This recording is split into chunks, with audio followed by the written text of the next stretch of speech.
চট্টগ্রামের আনোয়ারা উপজেলার চাতুরে চৌমোহনী বাজারে ইসলামী ব্যাংকের শাখার সামনে মানববন্ধন ও প্রতিবাদ কর্মসূচি পালন করেছেন গ্রাহকরা। বৃহস্পতিবার সকালে আয়োজিত এই কর্মসূচিতে অবৈধ চেয়ারম্যানের অপসারণ, আমানতের সুরক্ষা, গ্রাহকদের স্বার্থ রক্ষা এবং এস আলম গ্রুপ ও ফ্যাসিস্টের দস্যুরদের বয়কটের দাবি জানানো হয়। গ্রাহকরা এখানে মানববন্ধন করার জন্য উপস্থিত হয়েছি। দুর্নীতির মাধ্যমে এস আলম এই ব্যাংক থেকে হাজার হাজার কোটি টাকা লুটপাট করেছে। সুতরাং এখন নতুনভাবে আবার এই ব্যাংক নিয়ে ষড়যন্ত্র করার পায়তারা শুরু হয়েছে। সেজন্য আমাদের আজকের এই কর্মসূচি। আমরা চাই ইসলামী ব্যাংক একজন সৎ দক্ষ মানুষ এমডি দ্বারা, চেয়ারম্যান দ্বারা পরিচালিত হোক।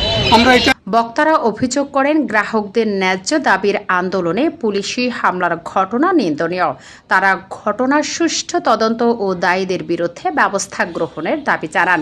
এ সময় ইসলামী ব্যাংকের কর্মকর্তা কর্মচারীদের প্রতি প্রতীকী 1 ঘণ্টা কলম বিরতি পালনের আহ্বানও জানানো হয়। ইসলামী ব্যাংকের সামনে সারা বাংলাদেশে যেভাবে ব্যাংকের অরাজকতা, সেই অরাজকতা নিরিখে আমরা আজকে এখানে উপস্থিত হওয়া মনে করেছে উনি ছিল বিগত সরকার আমলের প্রেসিডেন্ট একজন দূষণ। সেই দূষণকে এখানে চেয়ারম্যান নিযুক্ত করে এই ব্যাংকে আবার আগের যেই পুরানো ধারা, ওই ধারায় ফিরিয়ে নেওয়ার একটা চক্রান্ত। আমরা মনে করি, আমরা গ্রাহক সমাজ মনে করি ইসলামী ব্যাংকের সেই আগের যেই ব্যাংক এমডি ছিল তাদেরকে পুনর্বহাল করে এই বাংলাদেশ ইসলামী ব্যাংকে এই যে ইসলামী ব্যাংক সেইটা আগের দ্বারায় পরিচালিত হলে আমরা মনে করি গ্রাহক সমাজ আমরা নিজেরা স্যাটিসফাই হব। ইসলামী ব্যাংক সচেতন গ্রাহক ফোরাম আনোয়ারা উপজেলার উদ্যোগে আয়োজিত এই কর্মসূচিতে স্থানীয় গ্রাহক, ব্যবসায়ী ও বিভিন্ন শ্রেণী পেশার মানুষ অংশ নেন।